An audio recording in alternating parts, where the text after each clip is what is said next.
Well, I believe game number 2 is almost ready, guys. I didn't ask for your predictions, but I think now that we saw NumberGuy take the first game of the series, he's in a pretty big advantage, correct?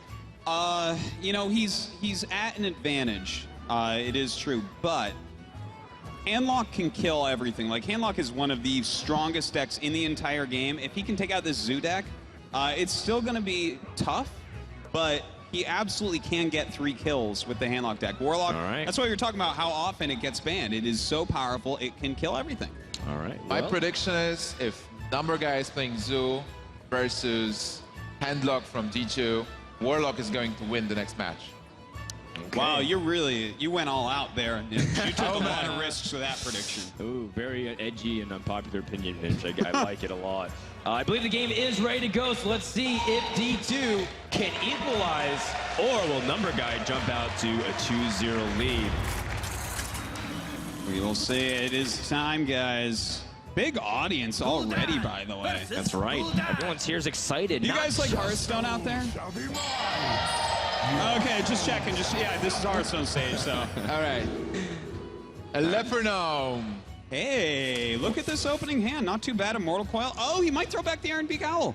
Yeah, that's interesting. You know, the Iron Beak Owl can be very useful to the slower Warlock player because you can immediately answer a turn 1 threat. Oh, he has Jiraxis, which is a card that's very slow, but pretty epic. Yeah, if we get to turn 9, Jiraxis is very important because he's going to bring you back up to 15 health. All right.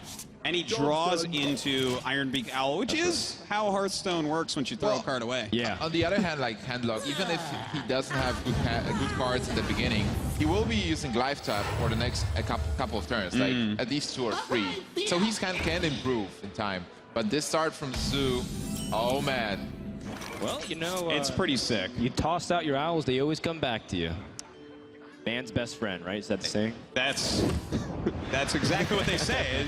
Owls have been helping man hunt for millions of years. For millions of years, Frodan. The Iron Beak Owl. But and look at this. He actually life tapped there. I'm a little bit surprised. I thought we might see the Sun Fury Protector come down and try to start working on this board a bit. I would definitely like a Sun Fury. Oh. Okay, this changes a lot. Yes. So this Molten Giant, the lower health he goes on, the easier it is to play, and he has a Talk Healer. Now, but the problem is, NumberGuy also holds a ticket to get past the Molten Giant. He has the all-access VIP. The Owl! With the Owl. Iron Beak Owl's name is on every club's list. It gets you into the club. Everybody is playing an Iron Beak Owl. At least one. Sometimes 2, obviously. Iron Beak Owl is the MVP of Hearthstone. And you wouldn't think so at 2-1 because he dies immediately. But you know what else he does? He also tells you to silences shut eggs. up. Or yeah, silences. That's the other way. So this Owl is doing so much work here. Just silence the egg and we'll be able to trade with a 3-2. Yeah, well, that's what you would hope, but we see there are Voidwalkers in hand, which, you know, 1-3 taunts. Iron Beak Owl doesn't do anything against that. He flies into it like it's a very clean window and breaks his little Iron Beak Owl neck. You can still use the Shadow Flame, and the Owl will reach the Imp. Oh, that's actually a good point. In fact, that's going to be a fantastic play if he goes for it. Oh man, he has to do it. Killing 3 minions with that one spell? Impressive. Let's see it. You gonna do it? The only thing he could have picked up better would be an Hellfire. Yeah. But in this scenario, Shadow Flame might also be the answer to the board. Dude, if he doesn't Shadow Flame here, I'll be a little bit surprised. But he could do something like Defender of Argus. You know, that would help his Iron Beak Owl to go ahead and pick off one of these 1-3s. But he may want to prevent the damage.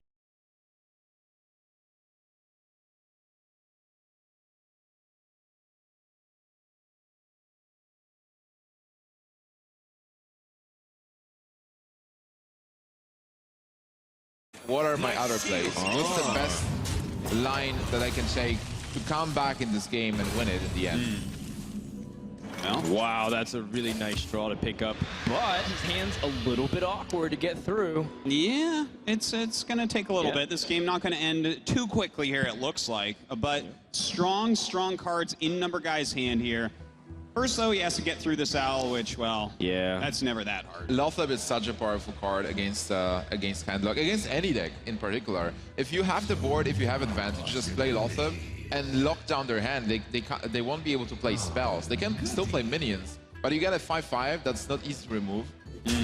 Man, that owl was pretty worth it, though, chewing through 2 minions and disabling that egg. And, of course, he had the Defender of Argus backing it up. So that's a good bro right there. Defender of Argus always has your back. He still has a way to Shadow Flame, but I guess you don't Shadow Flame here. Just develop the Belcher. If you didn't do last turn, maybe not, yeah. But that's good. You know, look, that's a nice big taunt. Again, the owl can cut through, but if he uses the owl, Lotheb can't come out next. And, you know, Lotheb always likes to join the party.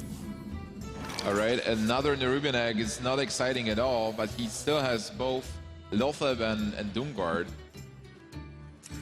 Well, I think he's going to skip that, probably play the egg this turn. Makes his board pretty strong.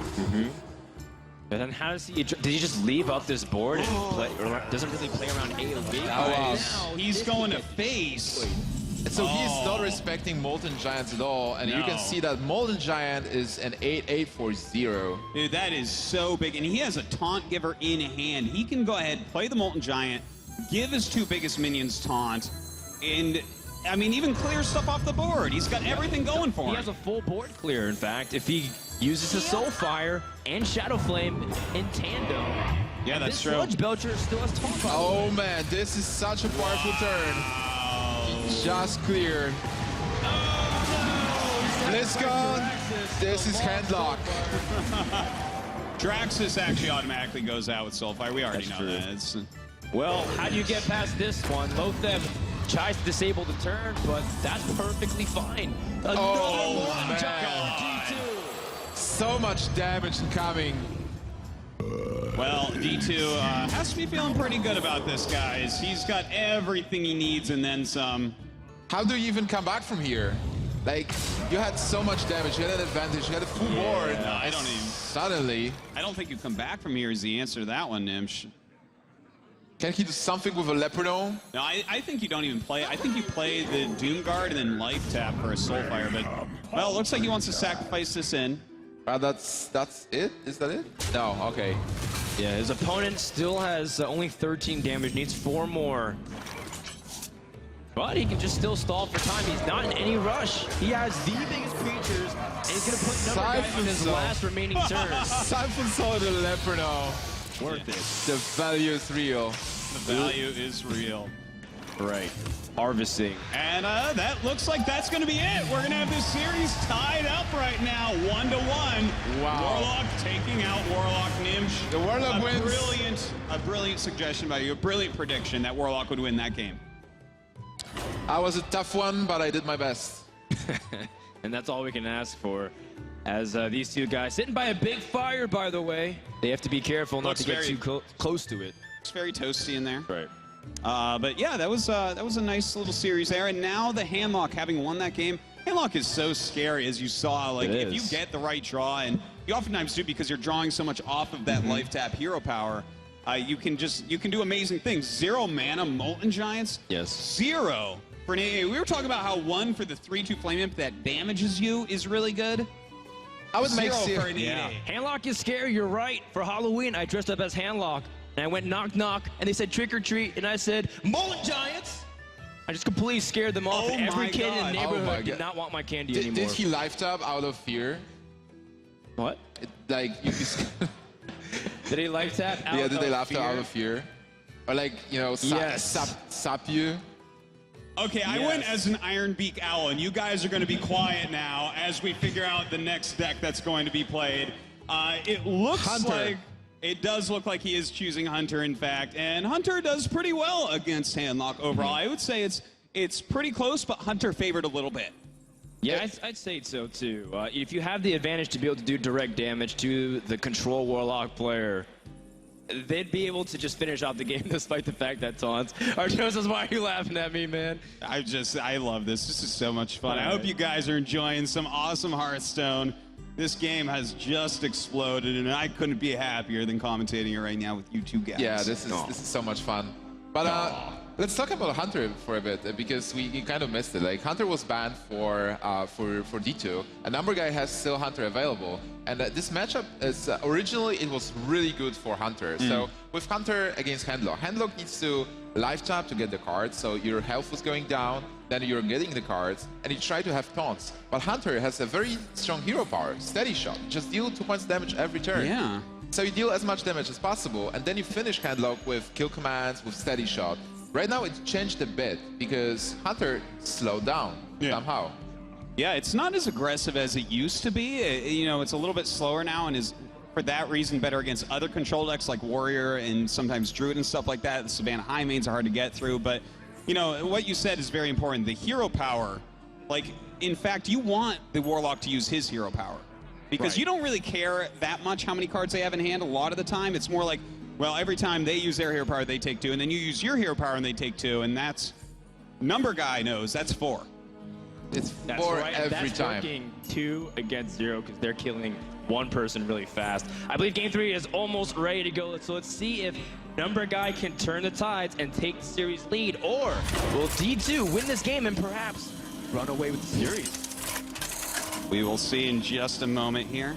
Getting into those opening hands.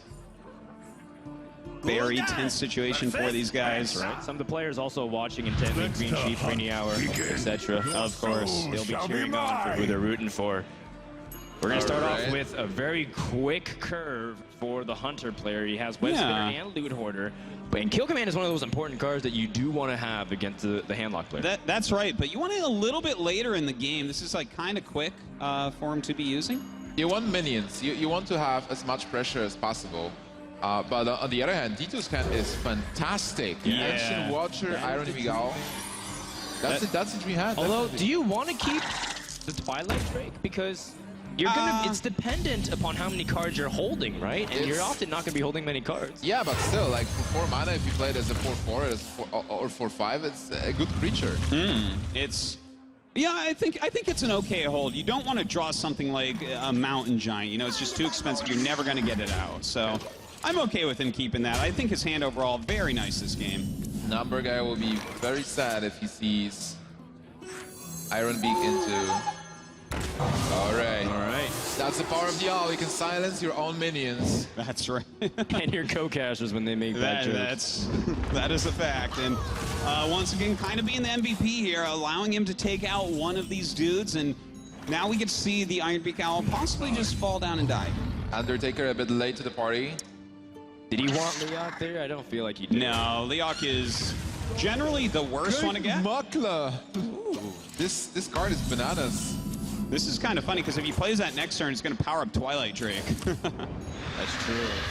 In fact, he can afford to because that's the first time that he's life tapping. He's at a comfortable health. Sometimes, as much as it's hard to believe, on turn 3 or 4, you might already be in the low 20s and the high teens based off how fast the Hunter is able to start. And look, NumberGuy drew a little short here. He needed a little bit more to deal with this Ancient Watcher and play something on the board. This could not have gone better for D2 as of yet. Like, this is the perfect scenario to be at 27 health on turn 4.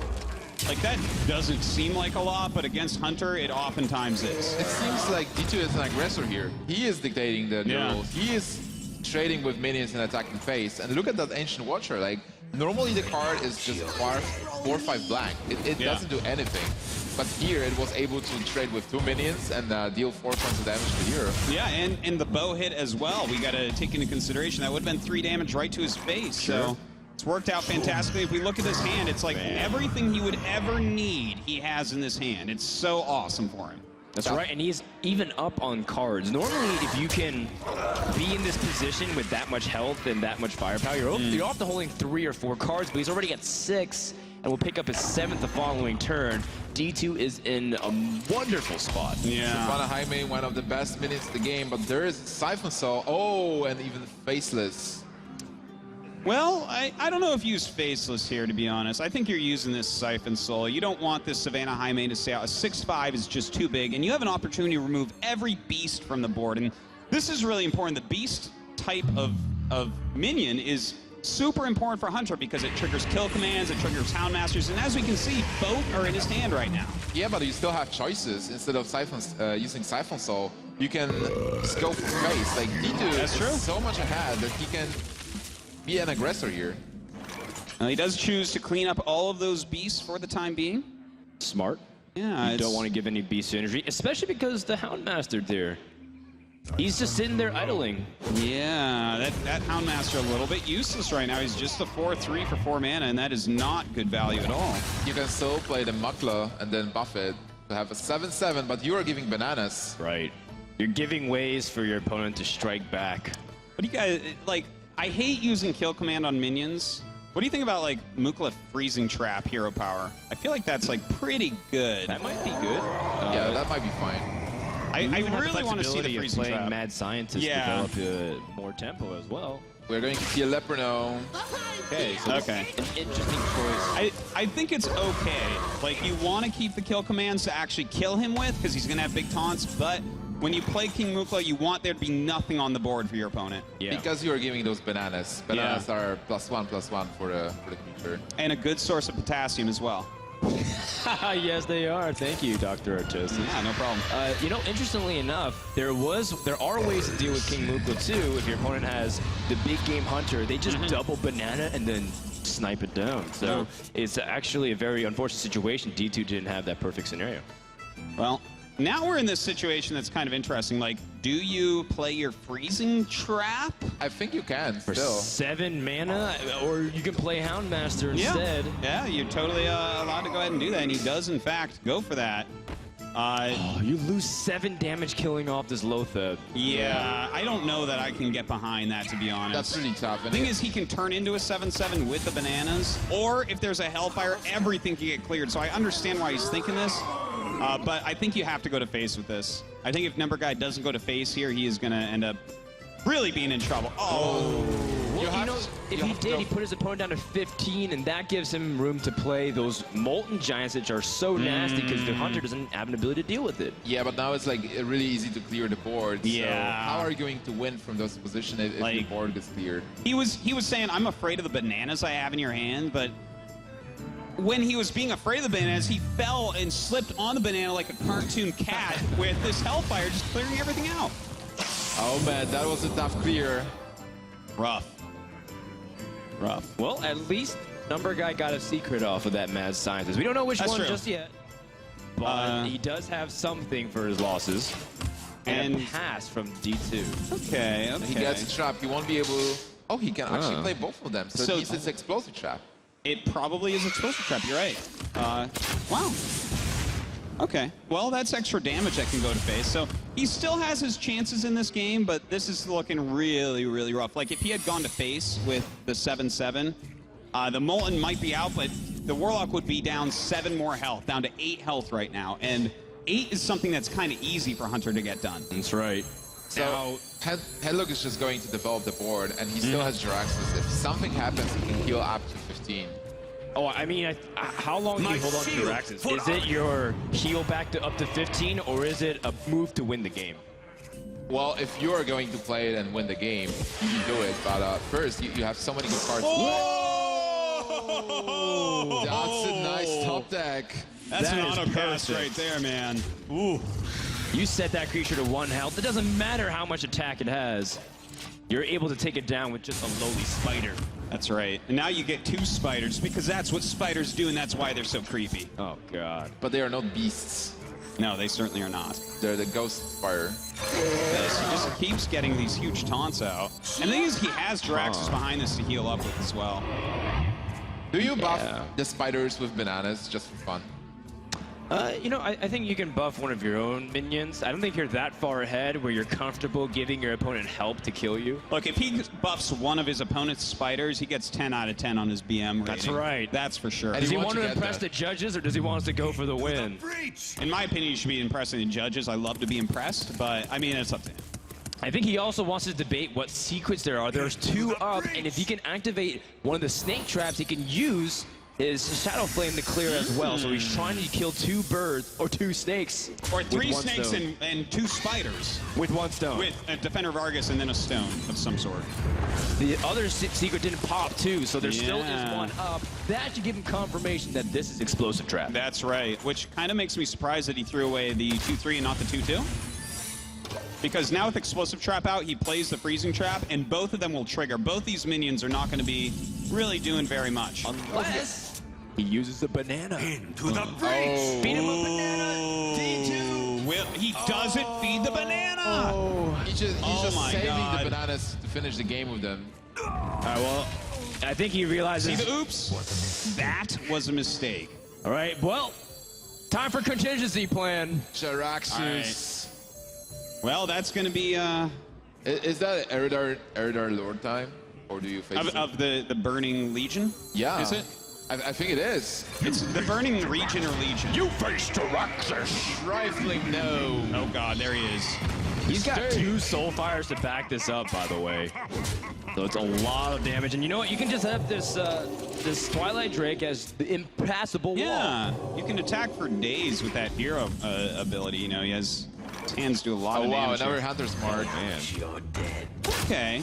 Now he has to decide, do I take this out? Because that Hunter's Mark can take out this Twilight Drake so easily. Now it's actually pretty interesting because Jaraxxus just heal damage, but it's only 13. So if Hunter is able to continue dealing damage and gets a kill command, maybe he can still win the game. Yeah, it is definitely a possibility here, but with so few cards in hand, it's looking really rough for NumberGuy. Like D2 is, especially after this turn, look at this. He's got Faceless and Sludge Belcher. He can get so many taunts out right now. He's in such a spot. Just like you said, if he puts out that Faceless Manipulator or the Sludge Belcher, it is just so many walls to get past. Yeah. And I mean, D2 also has killing damage the next turn because he's got 2 Soulfires in hand. That's a lot of damage. That's 8. That's true. If he doesn't discard his Soulfire, he can do 8 plus 3 with an attack. It's 11. So NumberGuy needs a big rebound potential, but I mean, Web Spinner is not the card he draws one of the No. weakest cards that's possible at the moment.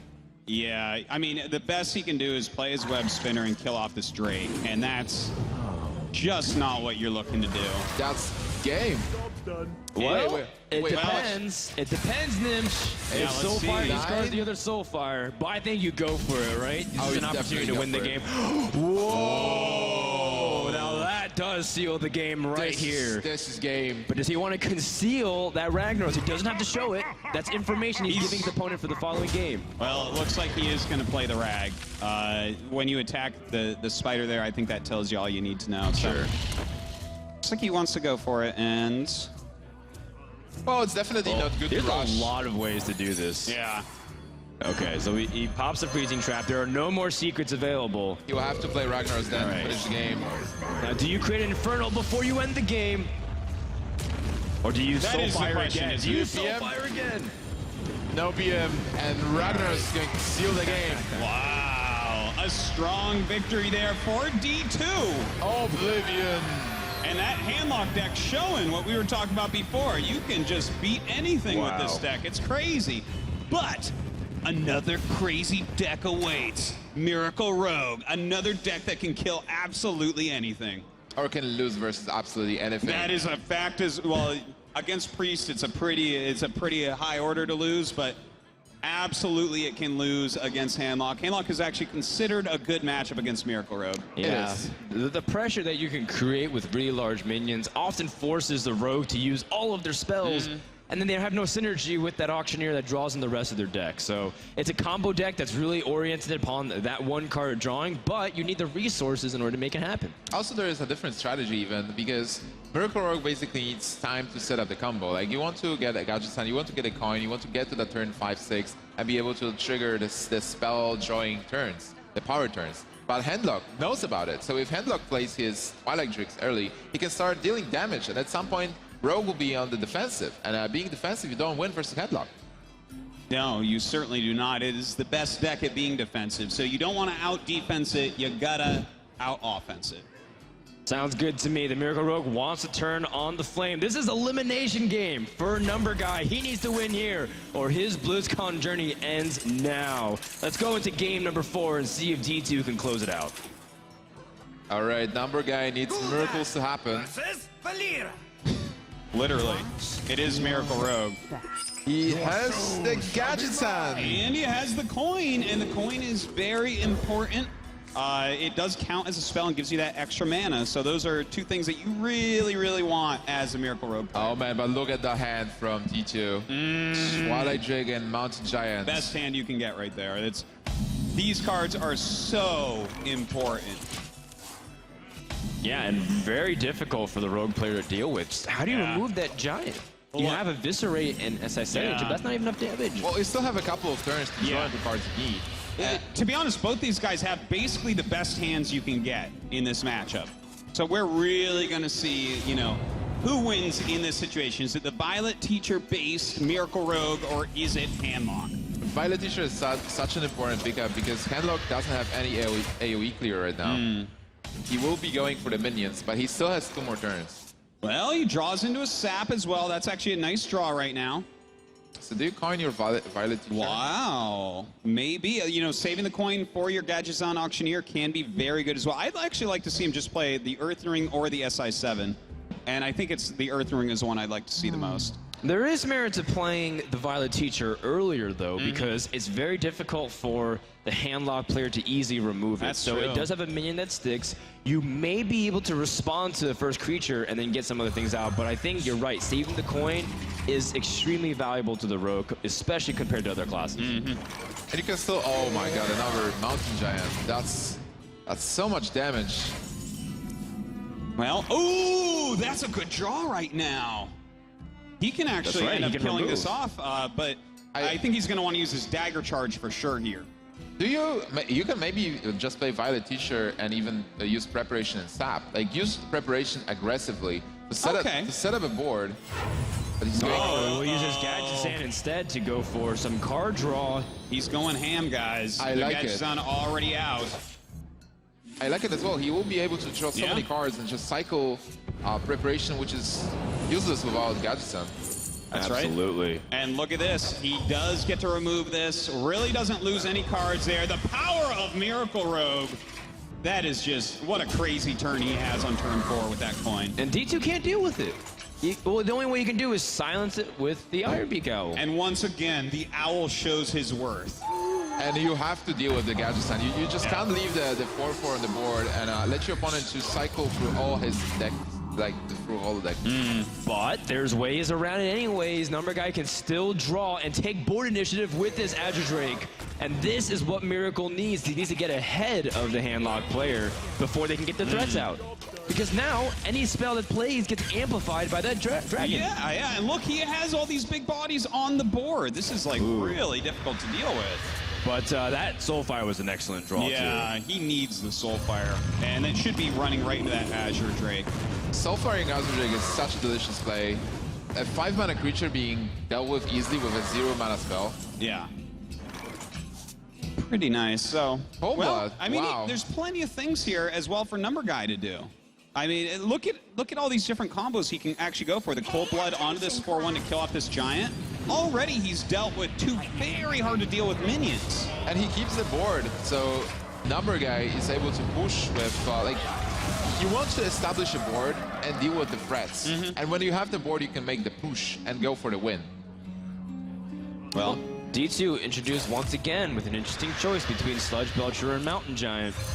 But he says, you know what? There's no way you can deal with the second Giant as easily as you did the first one. Yeah, no way. But there is a way. There is a way. No way, but there is a way. Yeah. You can still sap it and draw a card. That's so much value. Do you there. want to do that, or do you want to Loatheb Sap?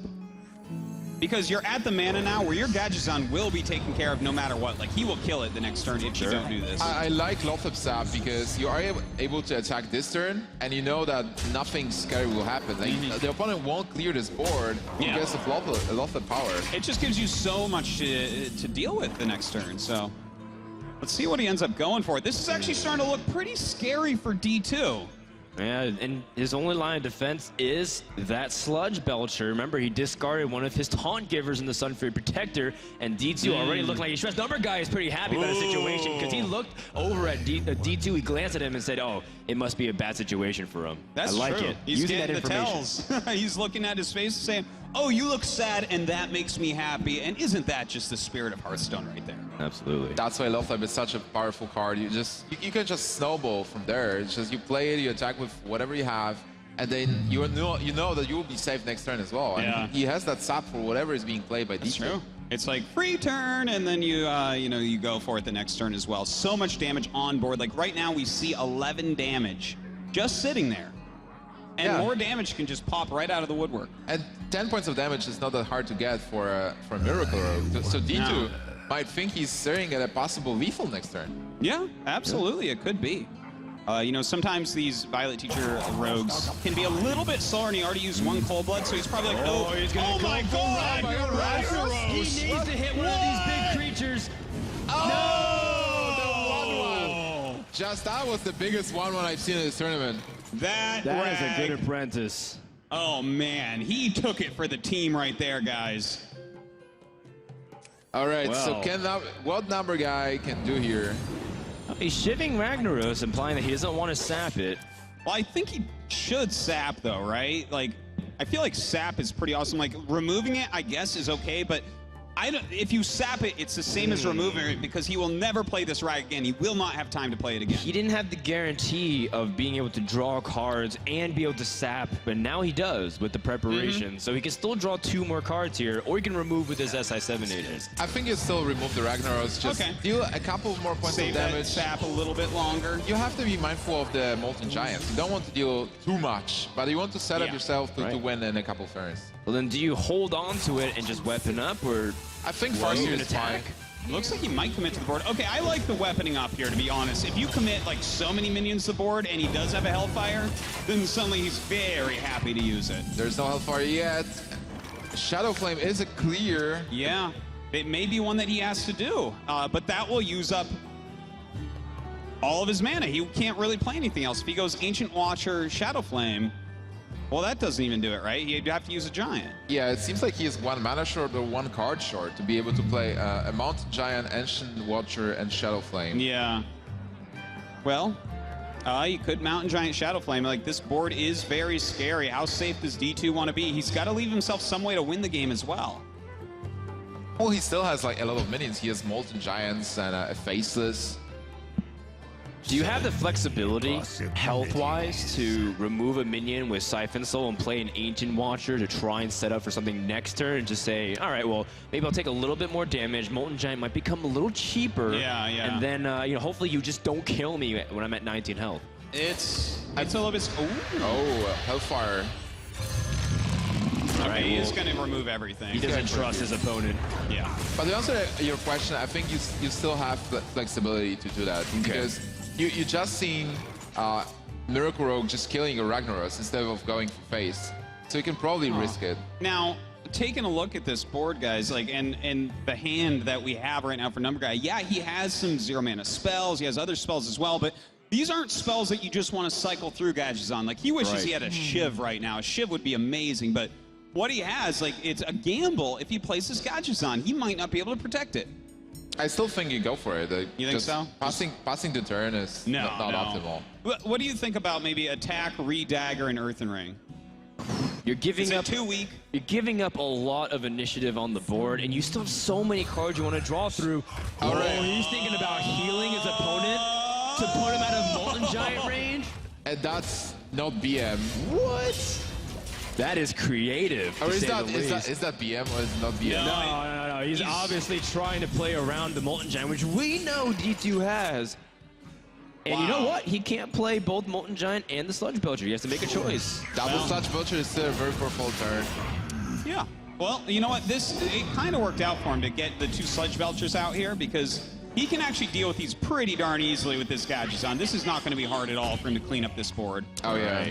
Right now, you just spell. You have to start a spell slinging. Yeah. Let's see what he draws into. Oh, that's exactly what he wanted, guys. That is exactly it. Now he just has to math this out because he has Blade Fury, which allows him to do a lot of AoE damage with his weapon. Destroy a card with Deadly Poison. Yeah, he's gonna draw into so much here. And look at the power of this deck. Like, this deck is really unique. Yep. And, oh my god, another Deadly Second Poison. Deadly Poison. And he's got to conceal. That's everything. It just doesn't end with Miracle Rogue. Christmas came early for NumberGuy. And he's pretty much dealt with this board so effectively, he could play the SI7 agent and clear or even conceal. Yeah. Just conceal and then I like the conceal. I really like it. that looks like lethal next turn. Yes, it certainly looks like it.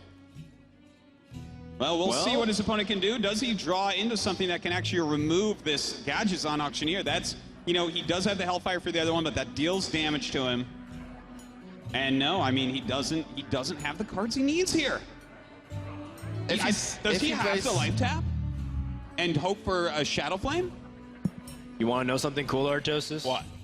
If NumberGuy didn't heal D2, what would his play turn this be? It would have been Molten Giant, Sun Fury Protector, and Faceless. Whoa! Wow. Did healing his opponent win him this game? I mean, it's a factor in disrupting this turn at least, and this is a critical juncture. Oh my God, you are right, Frodan. This is actually kind of crazy. See, I've never healed my well, turn 2 Priest, the light shall burn, you heal him. That's a standard move, but this one. This is World Champs. Those players play thousands of games, and they know those matchups really well. I mean, he still can go for a defensive play with the Ancient Watcher instead, but how much would have been more intimidating to have 2/8/8 creatures? Your opponent already used 1 sap, correct? Yeah. So he needed to deal with the second giant more honestly. Dude, and NumberGuy has held on to this sap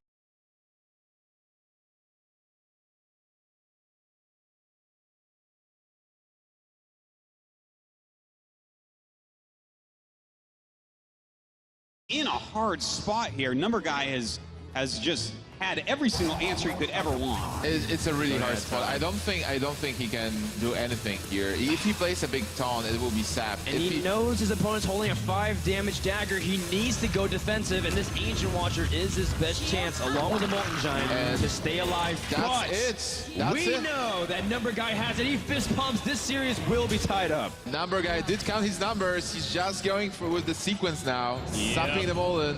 Here we go, guys. That is a big Blade Fury. This is a big sap. And with that cold blood, he is going to end up taking this game and bringing it, of course, to game number 5. Wow, well played.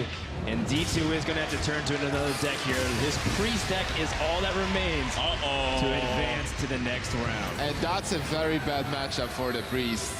It can be really hard to use Priest against Miracle Rogue. You know, you're a slow reactive deck. You want to kill other control decks. You want to kill minion-based decks. But Miracle Rogue does things that are outside of your sphere of influence. So it's tough, but I do want to point out that last week when we were doing the lead up to the road to BlizzCon, the final road to it, we saw Priest actually beat this exact type of Miracle deck multiple times. Yes. It is doable. It certainly happens. Not once, not thrice, but twice. It is doable, but is it D2able? D2able? Oh. Well. Oh, all right. So I got one in, he got one in, you have to get one in. If he doesn't mix his numbers, then NumberGuy might actually lose. You're such a guy, aren't you? Yeah. All right, guys. Not bad, Nib. Not bad. So, we have all day, though. We can get basically, it is a bad matchup for the Priest. But a bad matchup means that you still have around 30% to win it. So if the cards flow your way, if you know what to do, if you know if you have to be super aggressive, if you have to hold your cards, you can still win, even if you are in a bad spot. Okay. Well, that doesn't sound like odds that are very comfortable to a guy like D2. 30% is pretty low. That's actually very lopsided if you think about it in the current balance of things. Can D2 use this Priest deck to hold off against the Rogue? Because since the Miracle Rogue player is no longer using charge minions to do damage from their hand, they have to use the board minions. Priest can respond to that. They have AoE, they have board clears, they have heals, they can put themselves out of range and stall long enough. And like you said, Artosis, we've seen this Rogue deck fall flat a few times. Yeah, that's true. If the Priest gets the right draw, if he can put on the right pressure and then, well, end up doing what Priests do, which is steal all your stuff, they can kill you off. So you need pressure. Basically, you need pressure because if you give Miracle Rogue time, they will draw all the cards they need. Yeah, and I hear the button. Ooh. That means it's time for Game 5. The last game to determine who's going to the top 8, D2 or NumberGuy. Priest versus Rogue. Let's jump into the game. Let's see the hands of the players. Alrighty. The light shall bring victory. All right, so I hope so, Anduin, because you're going to need a little bit of help here. Well, so D2 gets the coin. He did mulligan, thought steal away. Thought steal is not great in this matchup. Just getting deadly poison. Yeah, it's not very exciting, but this Priest hand is actually pretty nice. A Wild Pyro followed by a Dark Cultist and then an Akanai Soul Priest. Oh god, it's he has the combo. Yeah, he has a lot of great tools here. This is actually a good hand. How does the combo really work? It's like instead of healing your minions with Circle of Healing, Yeah. you just reverse it. You just deal damage. Yeah, instead of healing, you deal damage. It's so a fantastic clear. yeah, you look at Circle of Healing, you're like, well, I don't want to heal all the minions on the board, and then you pair it with Hawkeye, it's like, oh. Yeah, it is. Was that your reaction when you first saw the card? Yes, it was. Well, you were one of the first players to show us Circle of Healing combinations in Priest last year, and we've come a long way. Well, it has stayed strong, Prodan. We'll see if it ends up paying off for him or not. Okay, well, you know, D2 immediately reaches for Thought Steal rather than putting Minion on the board. Okay. He gets 2 cards which aren't useless. Yeah. Hey, Azure Drake is a fantastic card. Can allow him to put on some pressure and backstab. It's like, meh. It's not good, terrible. Well, it's, I mean, it helped get rid of this Hearths here. Mm-hmm.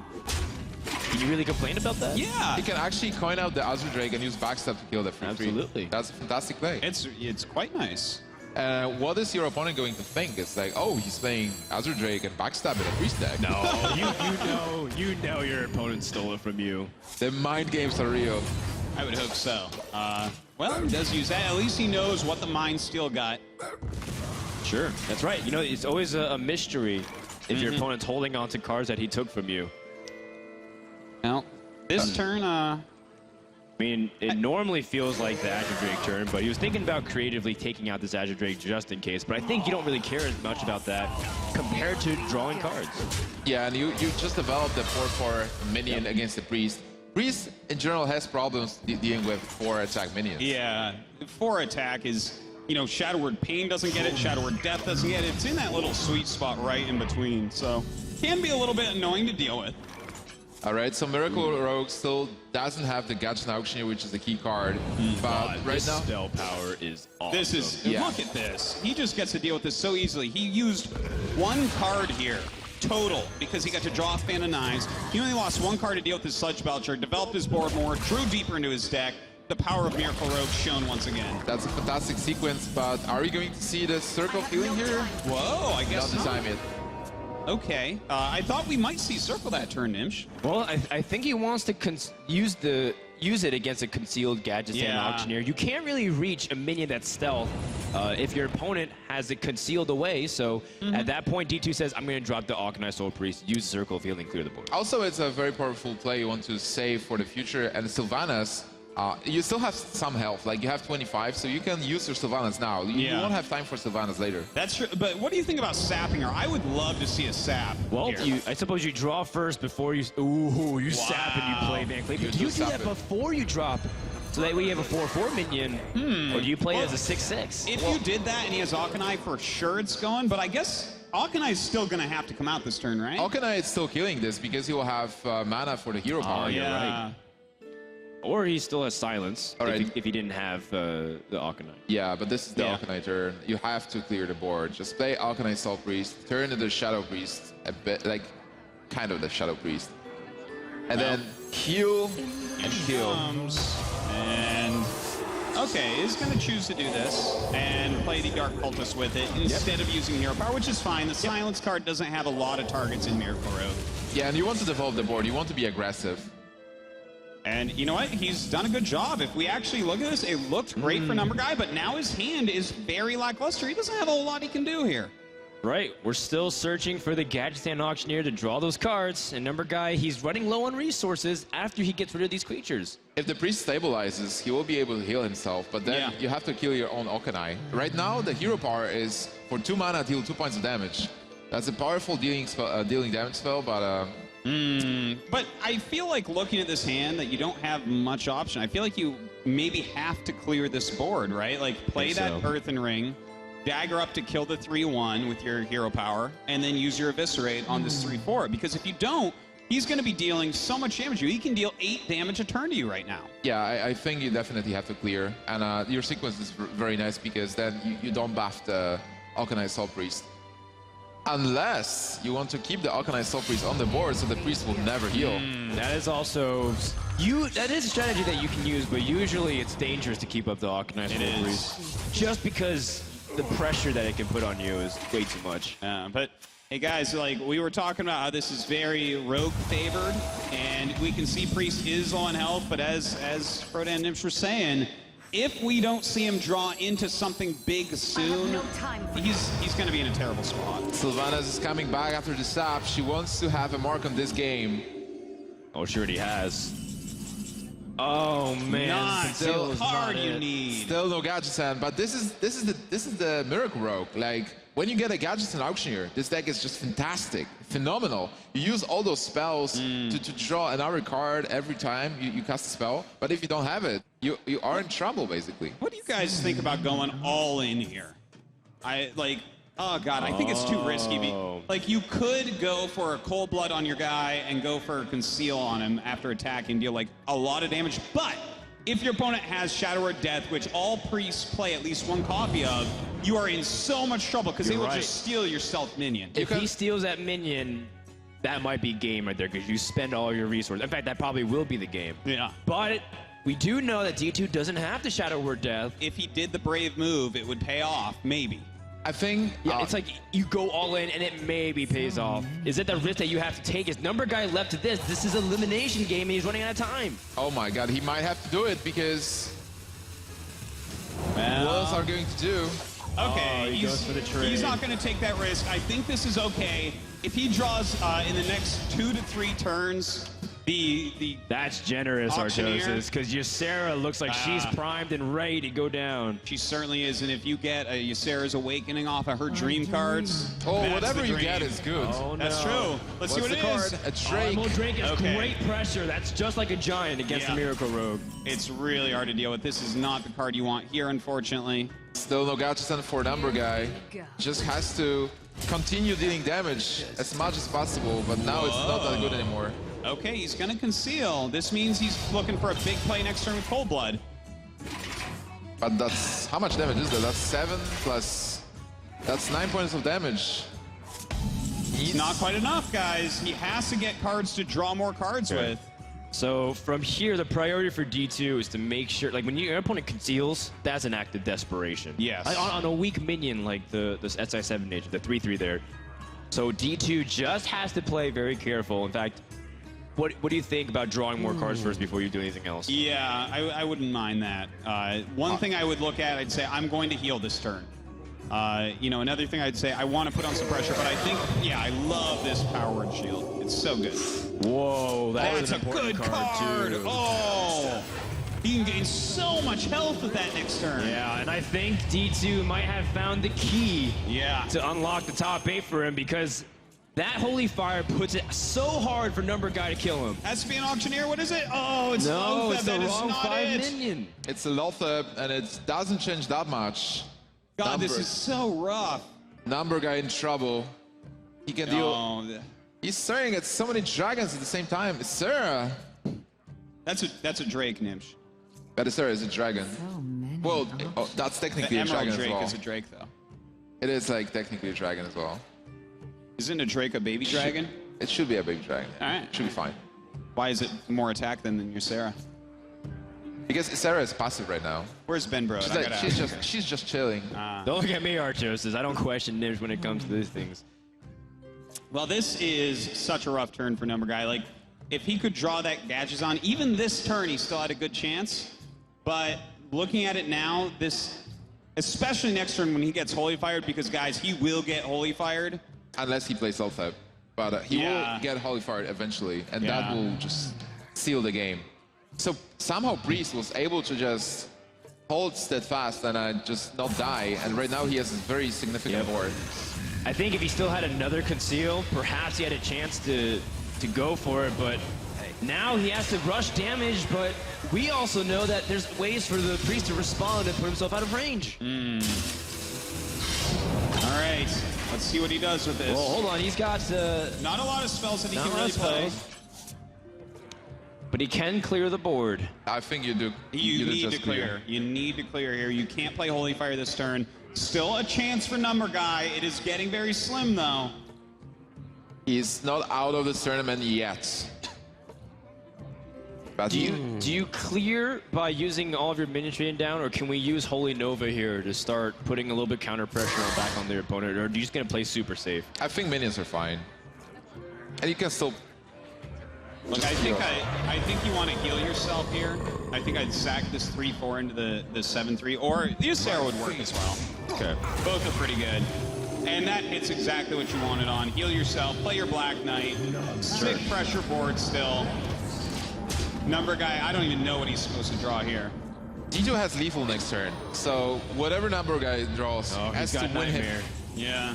Got that +5, That and Violet is not Teacher's it. not going to be it, and I think NumberGuy sees the writing on the wall where his journey of BlizzCon might be ended on this next turn. Oh man, and he had such an advantage. This was a good matchup for him, but he didn't see the Gadgets and Auctioneer. Yeah, a little bit unlucky. You know, sometimes this is what Rogue does. Even though it's heavily favored in some matchups, you don't draw your Gadgets and Auctioneer, you can't get through your deck and do the things you need to do. That's going to be it. Well played gets tossed out. D2 will take Game 5 and advance to the top 8.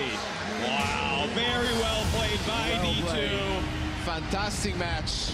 Winning a very hard match there. Well played by both players, no doubt about it. A nice hug between them two. Lots of respect between the two.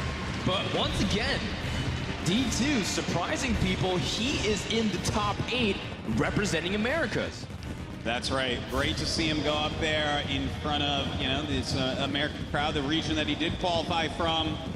A strong contender for the title, I would say. A fantastic comeback. Like that was a great series. 5 games overall. He didn't fall to the pressure. He was able to just use his hand lock. And the last match where he clearly was disadvantaged, he was still able to pull through, didn't do any mistakes, and just took the game from NumberGuy. Yeah, absolutely. And again, it's not all about the matchups. You were talking about maybe 30, 35% if that Gadget Stand came out. But he never came. We waited for him the entire game. Gadget Stand never RSVP'd to the party. Good deals everywhere, but not for NumberGuy this time. Should have talked to Ironbeak Owl, would have gotten him in. That's right. That's because he didn't draw it.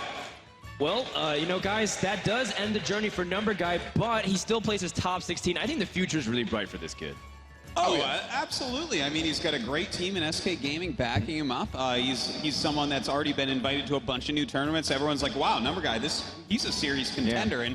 And he definitely could have won that match and went forward. It just wasn't in the cards, as they say. Yeah, He is absolutely. certainly And I know NumberGuy is waiting with Rachel, or sorry, D2, excuse me, is waiting with Rachel.